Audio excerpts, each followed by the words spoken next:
Sebuah seni untuk bersikap bodoh amat. Bab 3.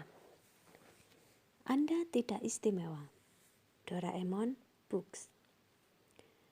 Saya pernah mengenal seorang pria, sebut saja Jimmy.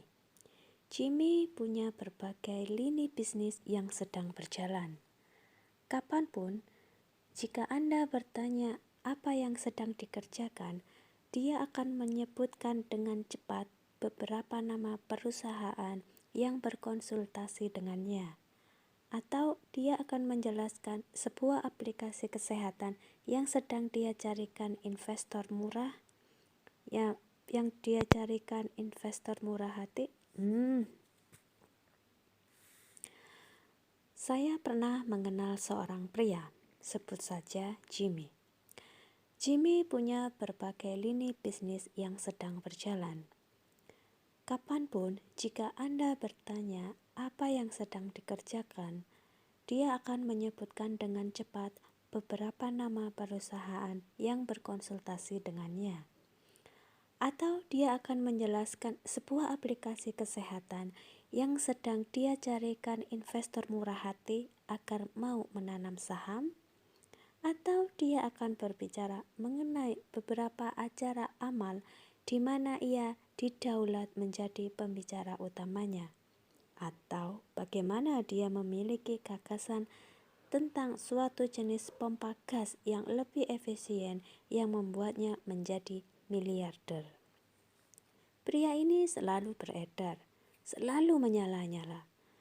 Dan jika Anda memberinya 1 inci saja celah percakapan di siang hari, dia akan menceramahi Anda tentang betapa mendunia pekerjaannya, betapa brilian ide-ide terbarunya, dan dia akan dengan mudah menyebutkan nama-nama sederet toko, seakan-akan Anda sedang berbicara dengan seorang reporter tabloid. Jimmy adalah pribadi yang positif di setiap waktu. Selalu termotivasi, selalu bekerja dengan sudut pandang yang jelas. Seorang yang dipandang sebagai go-getter tulen. Di balik itu semua, Jimmy adalah seorang bajingan. Hanya bicara, tidak ada aksi. Sebagian besar waktunya diisi dengan mabuk-mabukan dan menghamburkan uang di bar dan restoran ternama seraya berusaha memukau orang dengan ide bisnisnya.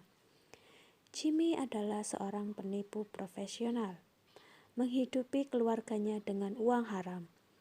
Sama seperti setiap orang lain yang tinggal di kota, memutar-mutar ide palsu tentang gemilangnya teknologi masa depan. Tentu kadang dia juga berupaya atau mengangkat telepon dan membuat tawaran dengan mengatasnamakan orang-orang penting dan nama-nama lain hingga kehabisan nama untuk disebut. Tapi tidak ada yang pernah terwujud. Tidak satu pun usahanya berkembang menjadi sesuatu.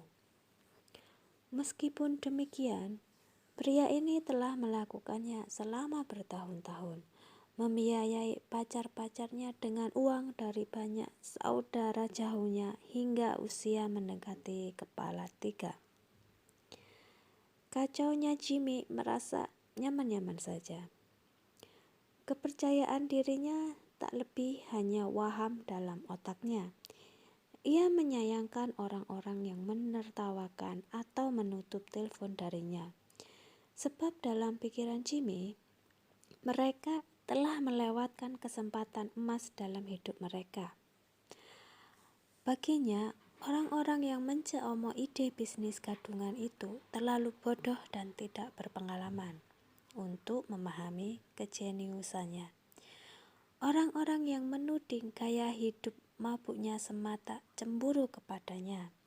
Mereka adalah para haters yang iri akan kesuksesannya.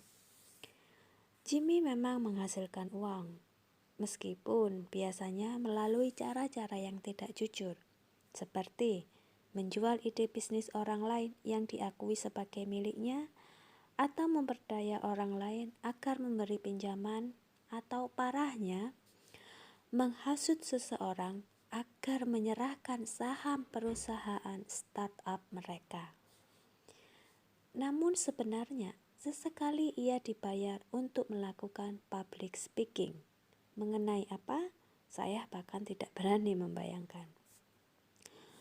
Bagian paling parahnya adalah bahwa Jimmy menyakini omong kosongnya sendiri.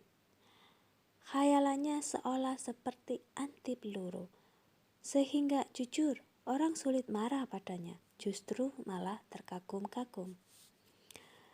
Di era 60-an, meningkatkan penghargaan diri, berpikiran dan berperasaan positif tentang diri sendiri sangat ngetren di ranah psikologi. Penelitian menemukan bahwa orang-orang yang menilai dirinya tinggi pada umumnya menunjukkan kinerja yang lebih baik dan membuat lebih sedikit masalah. Banyak peneliti dan pembuat kebijaksanaan pada saat itu sampai pada keyakinan bahwa meningkatnya penghargaan diri penduduk dapat menuntun pada beberapa keuntungan sosial yang nyata. Kejahatan yang semakin menurun, catatan akademik yang semakin membaik, lapangan pekerjaan yang semakin luas, defisit anggaran yang semakin rendah. Sebagai hasilnya, di awal dekade berikutnya, sekitar tahun 70-an, praktek penghargaan diri mulai diajarkan oleh para orang tua, ditekankan oleh para terapis, politisi, guru, serta dilembagakan dalam kurikulum-kurikulum pendidikan. Great Inflation, kelas pemongkongan sebagai contoh, diselenggarakan untuk membuat anak-anak yang prestasinya kurang maksimal tidak terlalu merasa kecewa dengan rendahnya pencapaian mereka. Penganugerahan penghargaan atas partisipasi mereka beserta trofi palsu diciptakan untuk serangkaian kegiatan yang tak terlalu menarik dan mudah ditebak. Anak-anak diberi pekerjaan rumah yang konyol, seperti menuliskan semua alasan mengapa mereka adalah pribadi yang istimewa, atau 5 hal yang paling mereka sukai tentang diri mereka sendiri. Pastor dan pendeta berkata, meyakinkan seluruh jemaat bahwa setiap dari mereka adalah istimewa di hadapan Tuhan dan ditakdirkan untuk menjadi lebih, tidak sama seperti orang kebanyakan.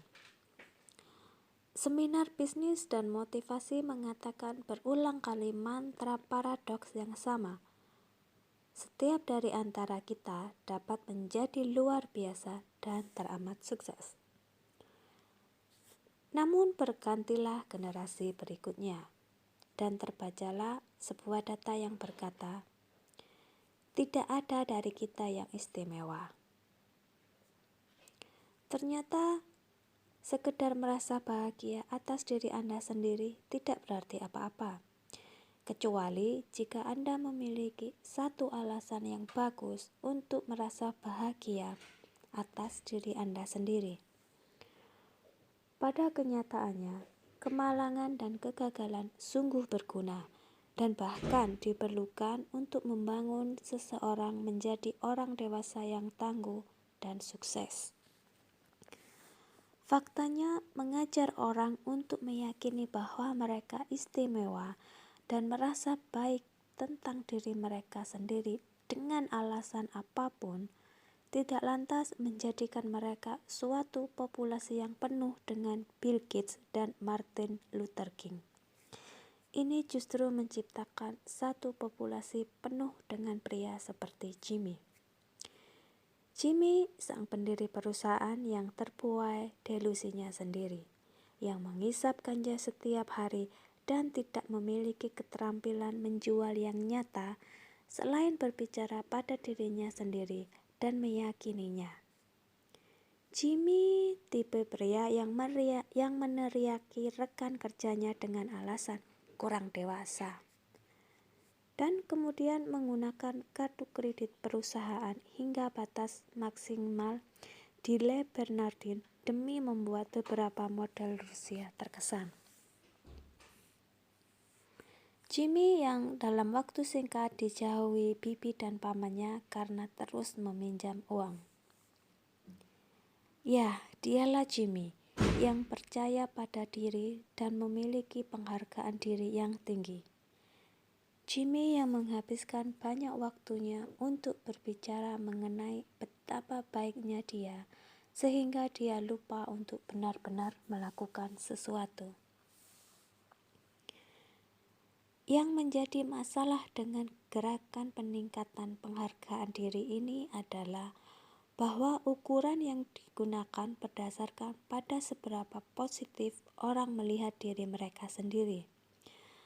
Namun ukuran yang benar dan akurat untuk penghargaan diri seseorang sesungguhnya terletak pada bagaimana orang tersebut memahami aspek negatif dari diri mereka sendiri. Jika seseorang seperti Jimmy merasa sungguh baik selama 99,9% dalam hidupnya, meskipun hidupnya hancur berantakan di sekelilingnya, lalu bagaimana itu bisa menjadi alat ukur yang valid untuk sebuah hidup yang sukses dan bahagia? Jimmy merasa istimewa, itu saja. Dia merasa seakan-akan layak mendapatkan hal-hal baik tanpa berusaha. Dia percaya diri, bisa menjadi kaya tanpa harus bekerja. Dia percaya diri, dapat disukai dan menjalin hubungan yang baik tanpa pernah membantu seorang pun. Dia percaya diri, berhak memiliki suatu gaya hidup yang luar biasa tanpa pernah mengorbankan apapun. Orang-orang seperti Jimmy begitu terpaku pada perasaan nyaman karena berhasil mengelabui diri mereka sendiri hingga yakin bahwa mereka sedang menyelesaikan hal-hal yang besar bahkan ketika mereka tidak melakukannya. Mereka yakin mereka adalah pembawa acara yang brilian di atas panggung, padahal mereka sedang membodohi diri mereka sendiri. Mereka menyebut diri mereka motivator dan menggalang dana untuk membantu sesama. Walau masih berusia 25 tahun dan belum pernah melakukan hal mendasar apapun dalam kehidupan mereka. Orang-orang tersebut menampilkan sebuah kepercayaan diri di level delusional. Kepercayaan diri semacam ini bisa menarik orang lain, setidaknya untuk sementara waktu. Dalam beberapa contoh, orang-orang dengan tingkat kepercayaan diri seperti ini dapat menulari dan membantu orang-orang di sekitarnya merasa lebih percaya diri juga. Di luar dari semua tipuan Jimmy, saya harus mengakui bahwa kadang menyenangkan bergaul dengannya. Anda akan merasa tidak bisa dikalahkan saat berada di dekatnya. Namun yang menjadi persoalan dengan model kepercayaan diri semacam ini adalah bahwa ini membuat mereka perlu selalu merasa bahagia atas diri mereka sendiri, walau harus membuat orang-orang di sekitarnya terganggu. Dan karena orang-orang yang seperti itu selalu harus merasa bahagia atas dirinya sendiri, mereka akhirnya menghabiskan sebagian besar waktunya hanya untuk berpikir tentang diri mereka sendiri. Padahal di luar semua itu dibutuhkan energi dan usaha yang besar untuk meyakinkan diri Anda sendiri bahwa tahi yang Anda keluarkan tidak bau busuk, apalagi jika Anda benar-benar tinggal di sebuah kakus. Bagi orang-orang macam ini, mengembangkan pola pikir yang secara konstan menafsirkan segala yang terjadi di sekitar mereka melulu untuk membuat mereka makin jemawa. Akan super sulit rasanya untuk menghentikan itu.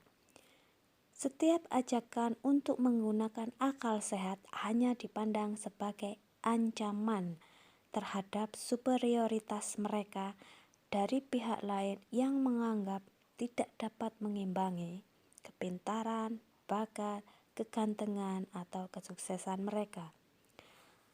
Apa yang diyakini Jimmy dan orang-orang sepertinya membuat mereka diselubungi semacam gelembung narsistik, membelokkannya kapan saja dengan cara tertentu demi semakin meneguhkan dirinya. Orang-orang yang merasa seperti ini memandang setiap kejadian dalam hidup mereka entah sebagai suatu anugerah atau ancaman terhadap keagungan mereka sendiri.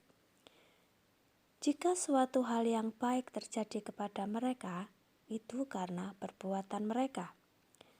Jika suatu hal buruk terjadi kepada mereka, itu karena seseorang cemburu dan mencoba untuk membuat mereka terlihat buruk.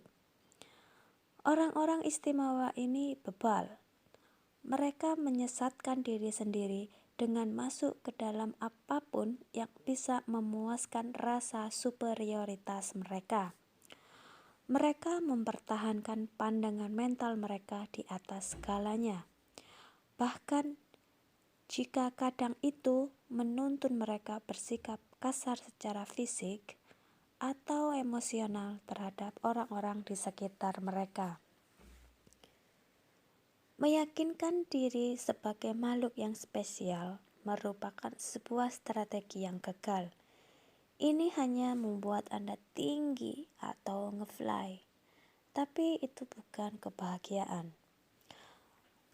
Pengukuran yang benar tentang penghargaan diri seseorang bukan pada bagaimana seseorang merasakan pengalaman positifnya, namun lebih pada bagaimana dia merasakan pengalaman negatifnya. Seseorang seperti Jimmy bersembunyi dari permasalahannya dengan mengarang kesuksesannya sendiri di setiap kesempatan. Dan karena dia tidak bisa menghadapi masalahnya, entah sebaik apa dia menilai dirinya sendiri, ia menjadi lemah. Seseorang yang benar-benar memiliki penghargaan diri yang tinggi mampu melihat bagian negatif dan dari pribadinya secara belak-belakan. Ya, kadang saya tidak bertanggung jawab soal uang. Benar, kadang saya melebih-lebihkan kesuksesan saya sendiri. Ya, saya terlalu bersandar kepada orang lain dan seharusnya saya lebih mandiri. Kemudian bertindak untuk memperbaikinya. Namun, orang yang keblinger dengan dirinya sendiri karena mereka tidak mampu mengakui masalah mereka sendiri secara terbuka dan jujur, justru tidak bisa memperbaiki hidup mereka dengan cara yang tahan lama atau bermakna. Mereka semakin tertinggal karena mengejar hal yang bertambah tinggi dan mengakumulasi tingkat penyangkalan yang semakin besar. Namun pada akhirnya, kenyataan akan menghantam Anda, dan masalah-masalah yang mendasar akan menampakkan dirinya lagi, kali ini dengan lebih jernih. Ini hanya perkara kapan dan seberapa sulit itu nantinya. Hancur berantakan. Pukul 9 pagi di kelas biologi, saya menyandarkan kepala di atas lengan, sambil memandangi jarum panjang yang membuat putaran bunyi tik-tok muncul dan tenggelam bergantian dengan penjelasan guru yang membosankan mengenai kromosom dan mitosis. Seperti anak berusia 13 tahun lain yang terjebak dalam suatu ruang kelas yang dipenuhi murid, diterangi lampu pijar, saya bosan. Teguran pintu diketuk. Pak Prince, kepala sekolah, melongok ke dalam. Permisi mengganggu, Mark. Bisakah kamu keluar dengan saya sebentar? Oh, dan bawa barang-barangmu. Aneh, pikir saya. Biasanya anak-anaklah yang disuruh menemui kepala sekolah. Jarang kepala sekolah datang menemui mereka. Saya meraih barang-barang saya dan meninggalkan ruangan. Lorong sudah sepi. Ratusan loker berwarna kuning kunyit seperti membentuk cakrawala. Mark, bisa antar Bapak ke lokermu? Tolong. Tentu. Jawab saya, sambil ngeloyor seperti siput menyusuri lorong, bercelana bagi, rambut acak-acakan, dengan t-shirt Pantera yang kebesaran dan lain sebagainya. Kami sampai di loker saya, Tolong buka. kata Pak Prince, dan saya pun mengerjakannya. Dia melangkah di depan saya dan mengambil jaket saya, tas olahraga saya, tas punggung saya, semua isi loker, kecuali beberapa buku catatan dan pensil. Dia mulai berjalan menjauh, Tolong ikut dengan saya. ujarnya, tanpa menengok ke belakang. Saya mulai merasa tidak nyaman. Saya mengikuti ke kantor. Di sana dia meminta saya untuk duduk. Dia menutup pintu dan menguncinya. Dia berjalan ke arah jendela dan mengatur tirai agar tidak terlihat dari luar. Telapak tangan saya mulai berkeringat. Ini bukan pertemuan dengan kepala sekolah yang biasa. Pak Prince duduk dan dengan tenang menggeledah barang-barang saya, memeriksa kantong-kantong, membuka setiap resleting, mengepaskan baju olahraga saya, dan membiarkannya tergeletak di lantai. Tanpa memandang saya, Pak Prince bertanya, Kamu tahu apa yang saya cari, Mark? Tidak. jawab saya. Narkoba. Kata tersebut nyaris membuat jantung saya copot. Narkoba? Saya mendadak gagap. Jenis apa? Dia menatap saya dengan tajam. Saya tidak tahu. Kamu punya jenis apa? Dia membuka salah satu binder dan memeriksa kantong-kantong kecil untuk pena.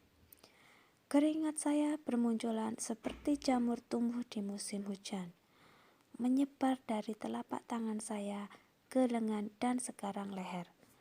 Kening saya berdenyut karena derasnya darah yang mengalir ke otak dan wajah saya. Seperti kebanyakan anak berusia 13 tahun yang baru saja dituduh memiliki narkoba dan membawanya ke sekolah, rasanya saya ingin melarikan diri dan sembunyi. Saya tidak tahu apa yang sedang Bapak bicarakan. Saya memprotes. Kata-kata saya terdengar jauh lebih buruk dari yang saya kira. Saya merasa sepertinya sekarang ini saya harus terdengar meyakinkan, atau mungkin tidak. Mungkin sebaiknya saya terdengar ketakutan. Apakah pembohong terdengar ketakutan atau meyakinkan? Mau seperti apa suara yang keluar, saya selalu ingin terdengar seperti kebalikannya. Malah, karena kurangnya komponen kepercayaan diri, ketidakpercayaan diri saya tentang suara saya yang terdengar kurang percaya diri membuat saya semakin kurang percaya diri. Sial, lingkaran setan itu lagi, Kita lihat saja nanti. ujarnya, memalingkan perhatian ke tas punggung saya yang terlihat seperti punya ratusan kantong. Setiap kantong terisi dengan barang-barang konyol khas remaja, bolpoin warna, lembar catatan yang dibagikan di kelas, CD lagu awal 90-an dengan wadah yang retak, spidol cepat kering, dan buku gambar usang yang hilang separuh halamannya, debu, serpihan kain, serta kotoran yang tertumpuk selama masa-masa SMP saya yang gila. Peluh saya pasti bergerak dengan kecepatan cahaya, karena waktu seolah memanjang dan melebar sendiri, sehingga detik-detik yang berlalu di jam kedua biologi pukul 9 pagi tersebut sekarang terasa sangat lama seperti di zaman Paleolitik. Dan saya pun tumbuh dan sekarat di setiap menit. Hanya ada saya dan Pak Prince dan kantong tas punggung saya yang seakan tak berdasar. Suatu saat di zaman Mesolitik, Pak Prince pun selesai memeriksa tas saya. Karena tidak menemukan apapun, dia terlihat bingung. Dia membalikkan tas dan isinya berjajaran di lantai kantornya. Sekarang gantian, dia yang berkeringat. Bedanya, jika saya penuh rasa takut, dia justru penuh amarah. Tidak membawa narkoba hari ini, ha? Dia mencoba terdengar bijaksana. Tidak, Begitu pula saya. Dia menyebar barang-barang saya, memisahkan setiap benda, dan membentuk tumpukan-tumpukan kecil di sebelah alat gym saya. Jaket dan tas punggung saya sekarang terbaring kosong dan tak berdaya di pangkuannya. Dia menghela nafas dan menatap dinding. Seperti kebanyakan anak berusia 13 tahun yang terkunci dalam suatu ruangan bersama seorang pria yang dengan kalap melempari barang-barangnya ke lantai, saya ingin menangis. Pak Prince memindai semua barang yang telah disendiri-sendirikan di lantai. Tidak ada yang haram atau ilegal, tidak ada narkoba, bahkan tidak ada apapun yang melanggar kebijakan sekolah. Dia menghela nafas lagi, kemudian menghempaskan jaket dan tas punggung ke lantai. Dia sedikit membungkuk dalam posisi duduknya, kemudian menyandarkan siku ke lututnya, membuat wajahnya setinggi wajah saya. Mark, saya akan memberimu satu kesempatan terakhir untuk mengatakan yang sebenarnya. Jika kamu jujur, semua ini akan menjadi lebih mudah. Jika ternyata kamu berbohong, ini akan menjadi lebih buruk. Seolah menyambut apa-apa, saya menelan ludah. Sekarang, katakan yang sejujurnya. Pak Prince mengomando. Apakah kamu membawa narkoba ke sekolah hari ini? Dengan melawan air mata yang hampir jatuh dan teriakan yang tertahan di tenggorokan, saya menatap balik wajah orang yang menyiksa saya. Dengan nada membela, mati-matian berusaha lolos dari horor masa remaja, saya berkata, tidak. Saya tidak punya narkoba. Saya sama sekali tidak tahu apa yang Bapak bicarakan. Baiklah, katanya, menunjukkan tanda menyerah. saya rasa kamu bisa mengambil barang-barangmu dan keluar. Rupanya dia masih berusaha untuk terakhir kalinya melayangkan pandangan ke tas punggung yang kempes, terongok seperti janji yang diingkari di lantai kantornya. Sambil lalu dia meletakkan satu kaki ke atasnya, menginjak ruangan, benar-benar sebuah upaya terakhir. Dia cemas saya menunggunya berlalu, sehingga saya bisa meneruskan hidup saya dan melupakan seluruh mimpi buruk ini. Namun kakinya terhenti pada sesuatu. Apa ini? Tanyanya mengetuk-ketuk dengan kakinya. Apanya yang apa? Balas saya. Masih ada sesuatu di sini.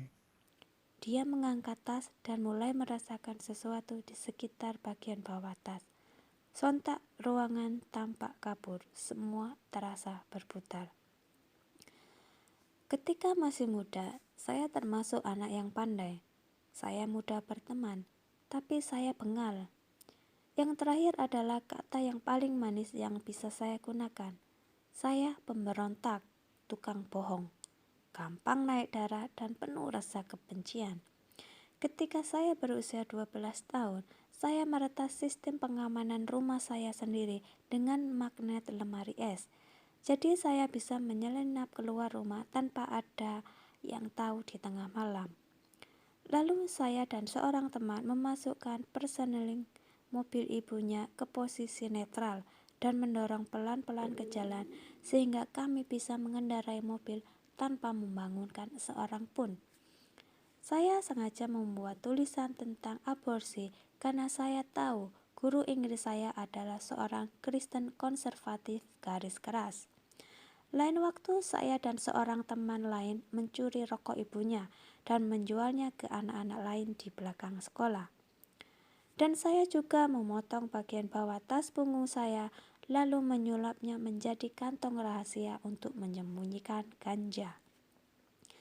Kantong tersembunyi yang sama ditemukan Pak Prince setelah menginjak narkoba di bagian bawah tas saya. Saya telah berbohong dan sesuai janjinya, Pak Prince mengambil tindakan serius. Beberapa jam kemudian, seperti kebanyakan anak berusia 13 tahun yang diborgol di kursi belakang mobil polisi, saya mengira hidup saya telah berakhir. Dan benar semacam itu. Orang tua saya mengurung saya di rumah. Saya tidak boleh menemui teman-teman saya dalam waktu yang tidak ditentukan. Sejak dikeluarkan dari sekolah, saya terpaksa bersekolah di rumah di sisa tahun ajaran itu. Ibu saya menyuruh saya potong rambut dan membuang semua baju Marilyn Manson dan Metallica yang bagi remaja di tahun 98 ini sama dengan dihukum mati dengan cara yang menyedihkan. Ayah saya menyeret saya ke kantornya di pagi hari dan memerintahkan saya untuk memasukkan berkas-berkas selama berjam-jam. Begitu homeschool berakhir, saya dikirim ke sebuah sekolah Kristen swasta yang kecil, di mana, dan ini tidak akan mengejutkan Anda, saya tidak terkesan. Dan tak lama setelah saya akhirnya membersihkan perbuatan saya dan meluruskan jalan saya belajar nilai tanggung jawab Kristiani yang baik, orang tua saya memutuskan untuk bercerai. Saya mengatakan semua ini kepada Anda hanya untuk menunjukkan bahwa masa remaja saya sungguh seperti tahi. Saya kehilangan semua teman saya, komunitas saya, hak hukum saya, dan keluarga saya hanya dalam 9 bulan saja.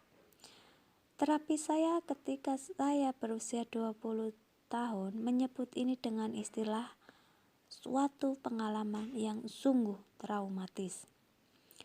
Dan saya bakal menghabiskan setidaknya 10 tahun ke depan untuk bekerja keras menerima masa kelam itu, supaya tumbuh menjadi orang yang tak terlampau depresif meski masih tetap brengsek. Masalah di rumah saya saat itu sama sekali bukan diakibatkan oleh ucapan atau tindakan buruk, tapi lebih karena semua hal buruk yang harusnya dikatakan atau dilakukan, namun tidak terlaksanakan. Keluarga kami membina rumah tangga dengan cara yang sama seperti Warren Buffett menghasilkan uang atau cara Jenna Jameson menggeliat di atas ranjang. Kami juaranya. Bisa saja rumah kami terbakar habis dan kami masih berkata, "Oh tidak, semua baik-baik saja. Sedikit hangat sih, tapi sungguh semua baik-baik saja." Ketika orang tua saya bercerai, tidak ada piring yang pecah. Tidak ada pintu yang dibanting. Tidak ada saling teriak tentang ini dan itu. Mereka menyempatkan diri untuk meyakinkan saya dan abang saya bahwa kejadian ini terjadi sama sekali bukan akibat kesalahan kami. Kami diberi sesi tanya jawab. Iya, Anda tidak salah membaca tentang logistik dan kesepakatan baru di kehidupan yang baru. Tidak ada tangis yang pecah. Tidak ada suara meninggi. Saya dan abang saya mencoba menguping pembicaraan empat mata ayah dan ibu. Dan satu-satunya petunjuk yang terdengar secara jernih adalah tidak ada di antara kita yang selingkuh. Oh, bagus. Ruangan cuma sedikit hangat sih, tapi sungguh tidak ada yang terbakar. Semua baik-baik saja. Orang tua kami adalah orang yang baik. Saya tidak menyalahkan mereka atas peristiwa ini, tidak lagi. Saya sangat mencintai mereka. Mereka mempunyai kisah dan perjalanan hidup sendiri, sama seperti semua orang tua, dan sama seperti yang dilakukan orang tua dari orang tua kita. Dan seperti semua orang tua saya dengan penuh kesadaran meneruskan sebagian masalah mereka pada saya, seperti yang kemungkinan saya wariskan kepada anak-anak saya. Ketika tetek bengek pengalaman traumatis semacam ini terjadi dalam kehidupan kita, secara tidak sadar kita mulai merasa seolah masalah ini tidak akan pernah mampu kita selesaikan. Dan asumsi ketidakmampuan kita untuk menyelesaikan masalah ini membuat kita merasa sedih dan tak berdaya. Tetapi ini juga mengakibatkan hal lain.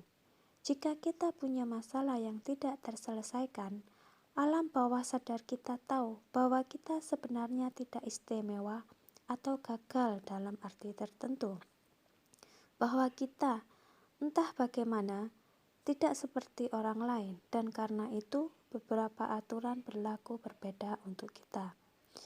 Alasannya sederhana, kita merasa istimewa. Rasa sakit dari masa remaja saya menuntun saya ke jalan keistimewaan. Sepanjang masa dewasa awal saya, mirip dengan keistimewaan Jimmy bermain di kancah dunia bisnis, di mana dia berpura-pura sukses besar. Keistimewaan saya ada di dunia percintaan dengan wanita. Trauma saya membelit seputar isu keintiman dan penerimaan. Jadi saya merasakan ada kebutuhan untuk mendapatkan kasih sayang secara berlebihan. Untuk membuktikan pada diri saya sendiri bahwa saya memang dicintai dan diterima setiap waktu, dan sebagai dampaknya, saya mengejar-ngejar perempuan seperti pemadat yang mengejar boneka salju yang terbuat dari kokain. Saya bercinta dengan panas dan kemudian langsung tercekik. Saya menjadi seorang buaya darat, tak dewasa, egois, namun kadang berkarisma. Dan saya menjalin rangkaian panjang hubungan yang dangkal dan tidak sehat selama hampir 10 tahun. Bukan melulu seks yang saya inginkan. Meski itu juga menyenangkan, yang saya cari adalah peneguhan bahwa saya diinginkan, bahwa saya dicintai, bahwa saya untuk pertama kalinya seingat saya dianggap berharga. Kebutuhan untuk mendapatkan peneguhan itu dengan cepat menjelma menjadi sebuah kebiasaan mental untuk mengistimewakan dan melebih-lebihkan diri sendiri. Saya merasa berhak untuk mengatakan atau melakukan apapun yang saya inginkan, untuk menghancurkan kepercayaan seseorang, untuk mengabaikan perasaan seseorang, dan kemudian memperbaikinya lagi dengan permintaan maaf yang penuh omong kosong dan kebusukan. Meskipun periode ini tentu punya momen yang menyenangkan dan menggembirakan, dan saya berjumpa dengan beberapa wanita yang luar biasa. Seluruh hidup saya kurang lebih hancur seperti puing. Saya cukup sering tidak punya pekerjaan, numpang tidur di sofa teman, atau tinggal dengan ibu saya. Minum-minum lebih dari yang seharusnya, menyingkirkan beberapa teman. Dan ketika saya bertemu seorang wanita yang saya sukai, sikap saya yang egois ini dengan cepat meluluh lantahkan semuanya. Semakin dalam rasa sakit, semakin kita merasa tak berdaya menghadapi permasalahan kita. Dan semakin banyak keistimewaan yang kita perlukan sebagai kompensasi atas permasalahan tersebut. Keistimewaan ini bekerja dalam salah satu cara berikut ini. 1. Saya luar biasa dan kalian semua payah, jadi saya berhak mendapatkan perlakuan istimewa. 2. Saya payah dan kalian semua luar biasa, jadi saya berhak mendapatkan perlakuan istimewa. Jalan pikir kedua hal tersebut berlawanan, tapi inti keegoisannya sama. Dalam kenyataannya, Anda akan sering melihat orang-orang bergantian menerapkan yang pertama atau yang kedua. Entah mereka sedang berada di atas atau di bawah roda nasib, tergantung masanya atau seberapa baik mereka mengatasi kecanduan mereka pada saat itu. Sebagian besar orang tepat saat mengidentifikasi orang-orang seperti Jimmy sebagai orang yang narsis dan haus perhatian. Itu karena dia terang-terangan masuk dalam penghargaan diri yang delusional itu. Namun apa yang keliru diidentifikasi kebanyakan orang mengenainya adalah bahwa dia terus-menerus merasa rendah diri dan tidak berharga di dunia. Sebab segala upaya untuk merancang kehidupan secara sedemikian rupa sehingga menampilkan Anda sebagai korban yang serba lemah, menuntut keegoisan yang sama besar untuk motif yang sebaliknya. Seseorang butuh kepongahan delusional dan energi yang sama besarnya, baik untuk terus-menerus memelihara keyakinan bahwa dirinya memiliki segunung masalah yang tidak dapat diurai, maupun untuk meyakini bahwa dirinya adalah orang yang tanpa celah sama sekali. Sejatinya tidak ada yang disebut masalah pribadi atau personal problem. Jika Anda memiliki suatu masalah, ada peluang jutaan orang lain juga memilikinya, entah dulu, sekarang, atau esok. Dan orang itu bisa jadi seseorang yang Anda kenal. Kesadaran ini tidak mengurangi masalah yang Anda hadapi atau tidak membuat rasa sakit Anda hilang. Juga bukan berarti Anda bukan korban atas suatu situasi. Ini hanya mengatakan bahwa Anda tidak istimewa. Seringkali inilah kesadaran yang harus Anda ambil, bahwa siapa Anda dan apa masalah Anda itu bukanlah sesuatu yang istimewa. Di mata jutaan orang yang saat ini sedang, sebelumnya telah, maupun esok akan menderita, sebagai langkah pertama dan terpenting untuk menyelesaikan masalah-masalah tersebut. Namun entah kenapa, tampaknya semakin banyak saja orang, terutama anak muda, melupakan hal ini. Sejumlah profesor dan pendidik menengarai kurangnya ketahanan emosional dan terlalu dominannya kebutuhan yang egois di kalangan kaum muda sekarang. Sangat umum kita jumpai praktik ditariknya buku-buku dari dalam kelas hanya karena alasan bahwa buku tersebut akan membuat seseorang merasa buruk. Para pembicara dan profesor diteriaki untuk turun dan dicekal di kampus-kampus atas tuduhan penistaan. Padahal itu hanyalah hal remeh. Sesepele orang yang memberi opini bahwa mungkin beberapa kostum Halloween tak seofensif yang orang-orang kira. Penasehat sekolah menengarai bahwa saat ini lebih banyak siswa dibanding sebelum-sebelumnya yang menunjukkan tanda-tanda stres atas pengalaman sehari-hari di kampus yang sebenarnya wajar-wajar saja. Seperti pertengkaran dengan teman sekamar atau mendapat nilai rendah di kelas. Aneh bahwa pada usia di mana kita seharusnya lebih terikat satu sama lain, keistimewaan selalu tampak berbeda di atas segalanya. Suatu aspek dari teknologi terkini tampaknya membolehkan rasa ketidaknyamanan kita untuk membuat onar untuk pertama kalinya. Semakin banyak kebebasan yang diberikan untuk mengekspresikan diri kita akan semakin ingin terbebas dari urusan dengan siapapun yang mungkin tidak sependapat dengan kita atau yang membuat kita jengkel.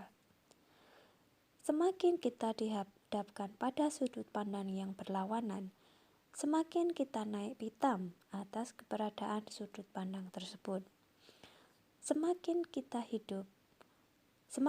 hidup mudah dan bebas dari masalah, kita semakin merasa berhak untuk mendapatkan yang bahkan lebih baik lagi. Manfaat-manfaat internet dan media sosial tidak perlu dibantah lagi. Dalam berbagai hal, ini adalah momen terbaik dalam sejarah kehidupan. Namun mungkin teknologi ini mempunyai efek samping sosial yang tidak diinginkan.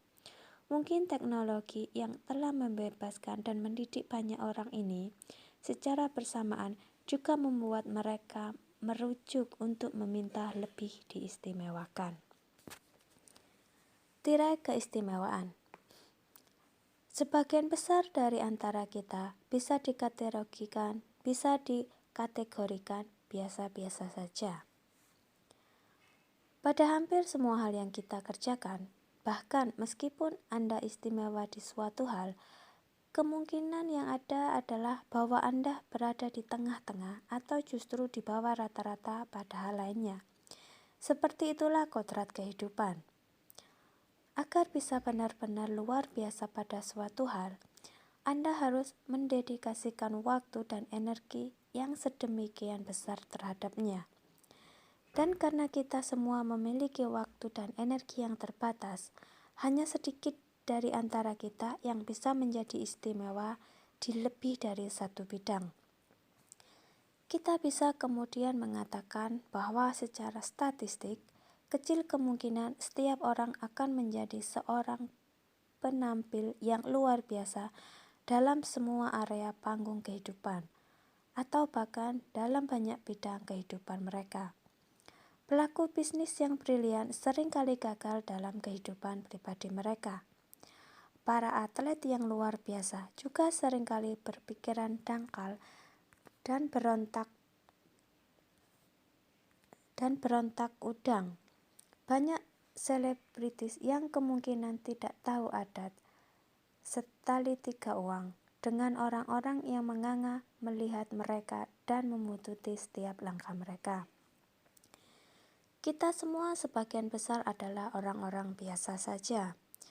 Namun hanya mereka yang ekstrim sajalah yang mendapat semua publisitas.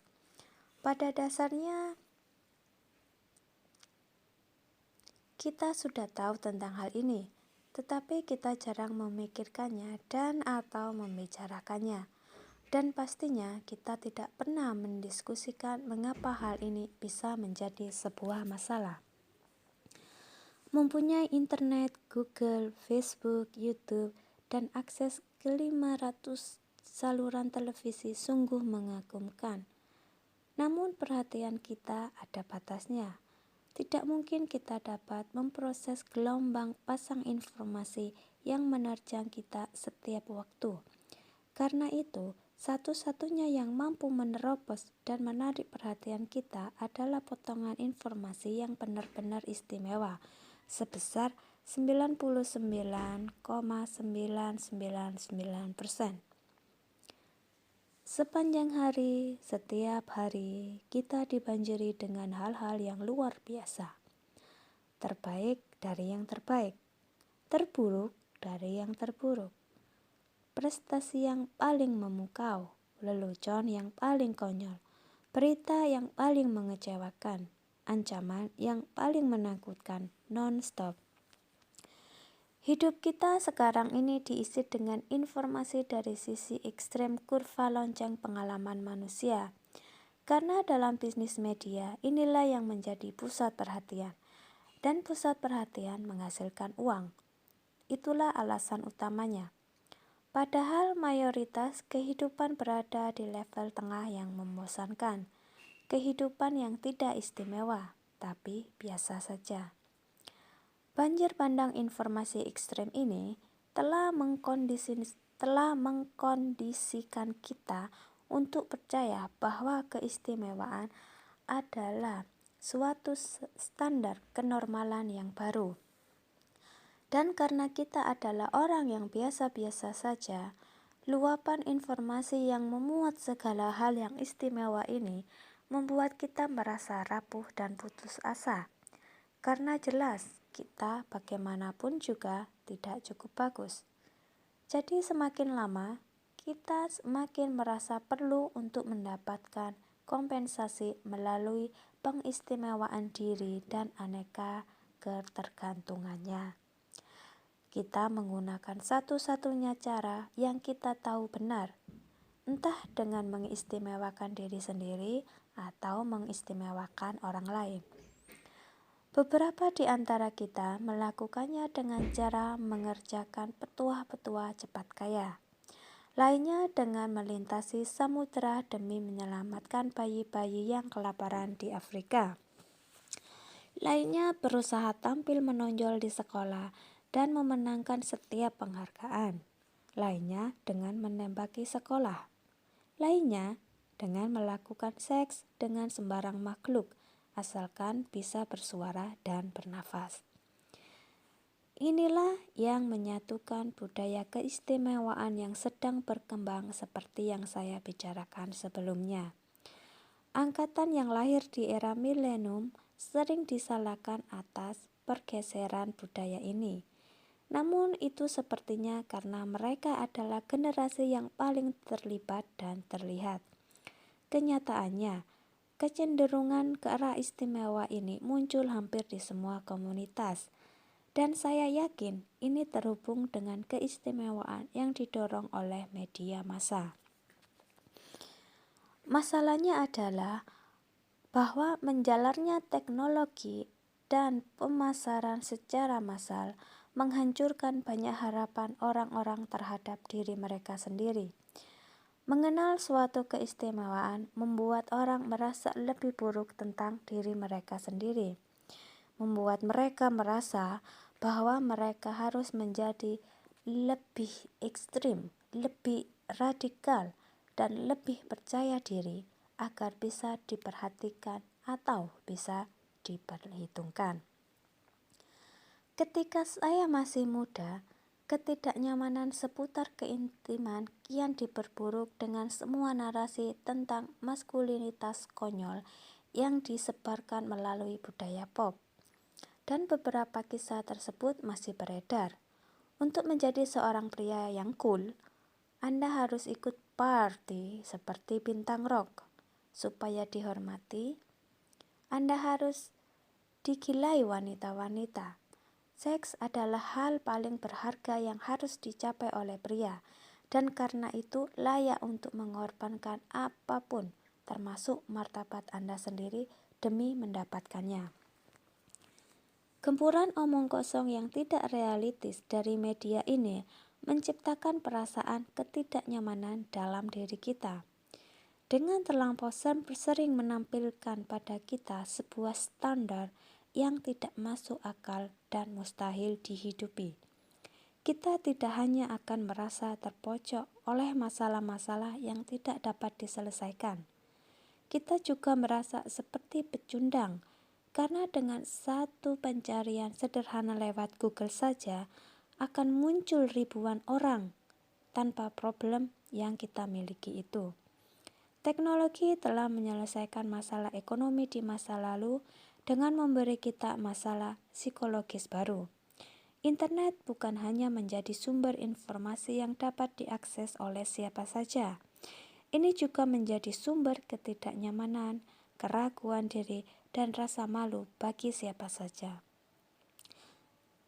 Tetapi, jika saya tidak akan menjadi istimewa atau luar biasa, lantas apa gunanya hidup? Keyakinan bahwa kita semua ditakdirkan untuk menjadi sesuatu yang sungguh luar biasa telah menjadi bagian dari budaya yang kita anut sekarang ini. Para pesohor mengatakannya, taipan bisnis mengatakannya, politikus mengatakannya, bahkan Oprah mengatakannya. Jadi ini pasti benar.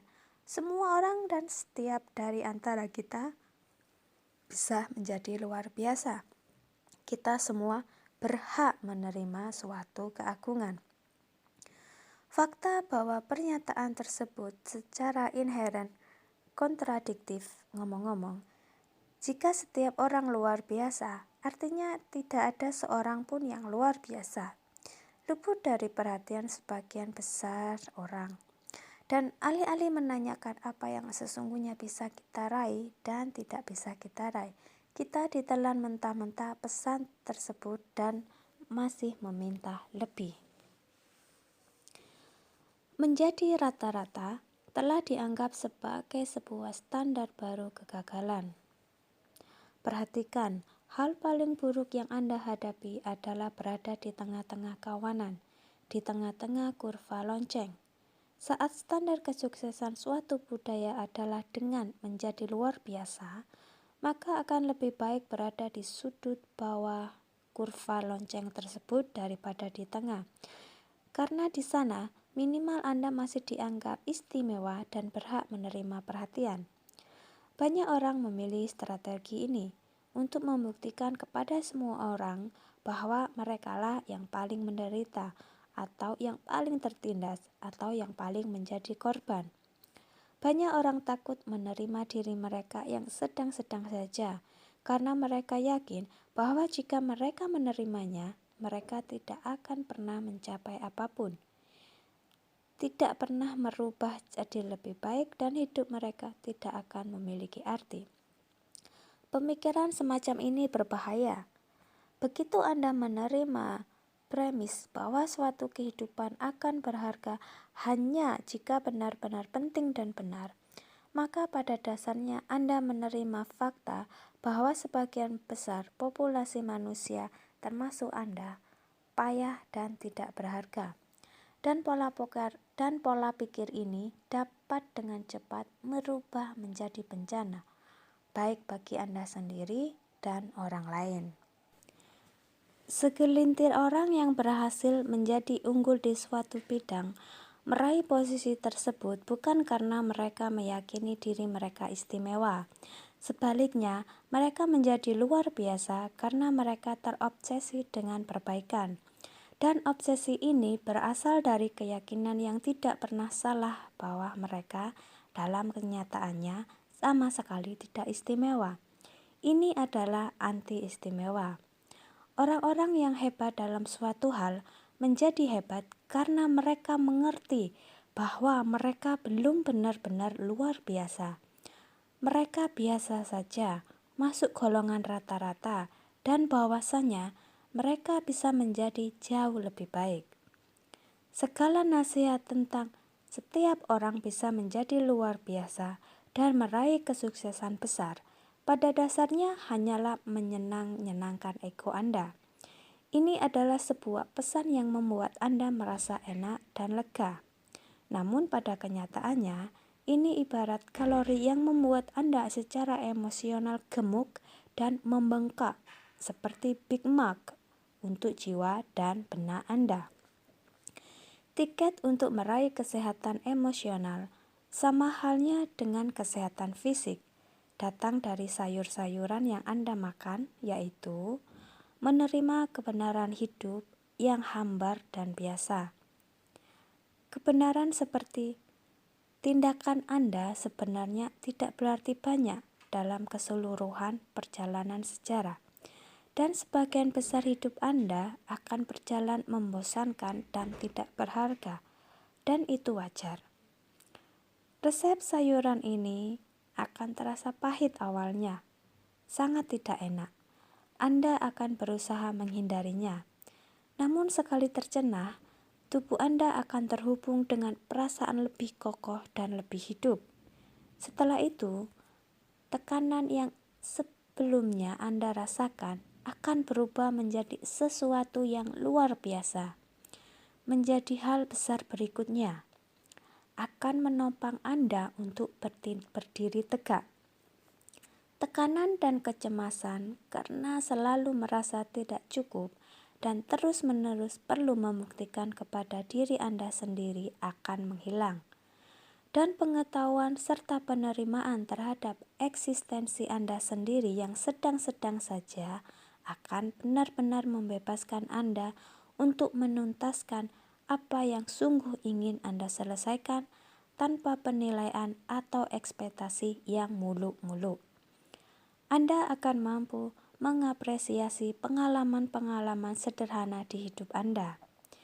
Nikmatnya pertemanan yang simpel, menciptakan sesuatu, membantu seseorang yang membutuhkan, membaca buku bagus, tertawa bersama seseorang yang Anda sayangi. Terdengar membosankan, bukan?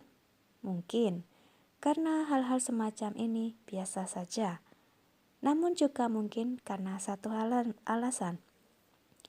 Itulah yang benar-benar berarti.